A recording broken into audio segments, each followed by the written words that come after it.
everyone, I'm Rachel. Welcome back to my wild backyard here in the Black Hills of South Dakota.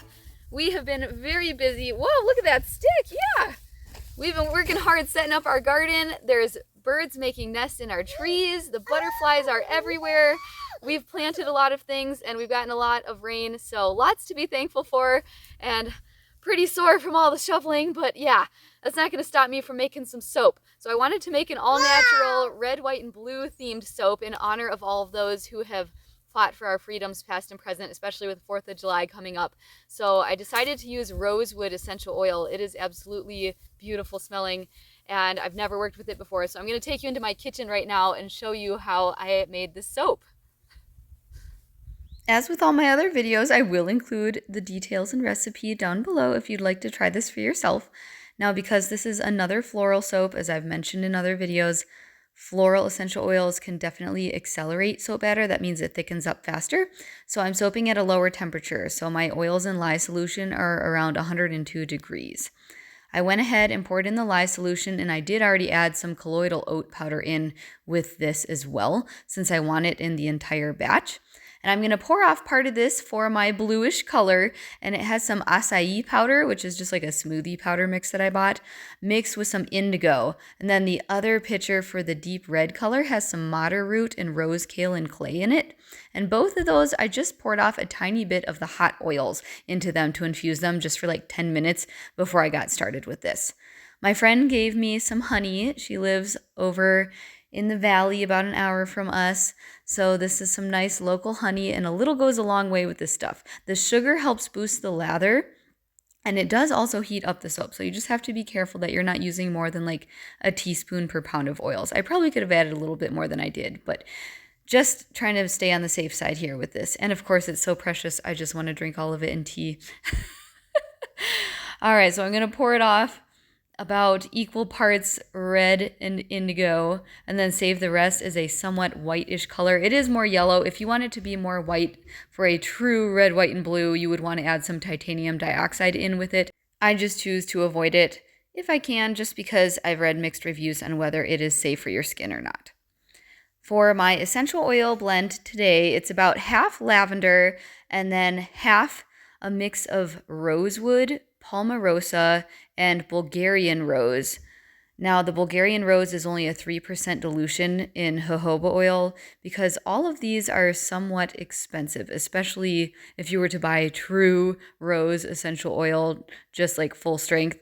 It would be absolutely unaffordable, and I would not want to waste it in soap. I would want to use it as perfume or something.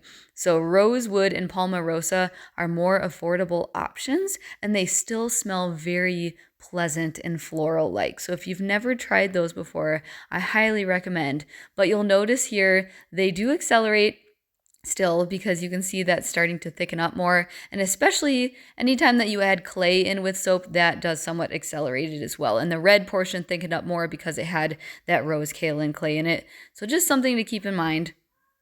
I'm going for an angle pour here with each of these layers, and then I'm going to tip them up and do a hanger swirl with it, and then just do a red, white, and blue stripe across the top with my leftover batter. And of course, gotta top it off with some beautiful rose buds and lavender buds. I did cover these in forest gel phase just to help those colors pop, and I will unmold them after a couple of days, and then I'll cut them with you guys. Bonus points if you were paying attention. I did pour one angle from the right and one angle on the left, but I put both of the red rose along the right, so totally wasn't thinking about that. So obviously the end result was not uniform in both soap lobes. I'm okay with that. It's still a beautiful blend of red, white, and blue, which is all I was going for. But if you want yours to be a little more uniform, of course, you could put the red row on the left for the left pour one, so it's kind of a continuation up to the top.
Well, that is it for today's soapy adventure. Thank you again for joining me. I hope you enjoyed this, and if you're looking for any other floral soap ideas, I do have a spring and summer soap making playlist. I will post it right here, and you can check out some of those.